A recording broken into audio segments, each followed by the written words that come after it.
CM punk জিততে চলেছেন 2024 সালের মেন্স রয়্যাল রাম্বল ম্যাচটি। আপনারা যেমনটা জানেন, আগামীকালকেই royal rumble premium live event অনুষ্ঠিত হবে, আর সেইখানে 30 জনের একটি রয়্যাল রাম্বল ম্যাচ অনুষ্ঠিত হবে। আর সেইখানে সিএম পাঙ্ক, ড্রিউ ম্যাকিন্টায়ার, গুন্থার এছাড়াও অনেক বড় বড় রেসলার সেই ম্যাচটিতে লড়বেন। তবে এই ম্যাচটিতে জেতার জন্য সব থেকে বেশি এগিয়ে রয়েছেন সিএম পাঙ্ক। আমরা যে রিপোর্টস, আপডেট এবং লাস্ট মিনিট রিউমার্স থেকে যা ধারণা পেয়েছি তা অনুযায়ী আমরা জানতে পেরেছি যে 2024 সালের মেন্স রয়্যাল রাম্বল ম্যাচটি জিততে চলেছেন সিএম পাঙ্ক।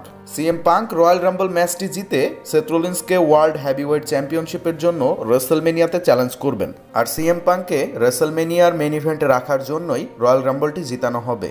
তো আগামীকালকে রয়্যাল রাম্বলটি সিএম পাঙ্কের সর্বোচ্চ জেতার চান্স থাকলেও এখানে Gunther, Rock, Drew McIntyre, Cody Rhodes এদেরও সম্ভাবনা রয়েছে। তবে সব থেকে বেশি সম্ভাবনা রয়েছে সিএম পাঙ্কের। আপনাদের কি মনে হয়, সিএম পাঙ্ক কি 2024 সালের মেন্স রয়্যাল রাম্বল ম্যাচটি জিততে পারবে? অবশ্যই কমেন্ট করে জানাবেন। ধন্যবাদ।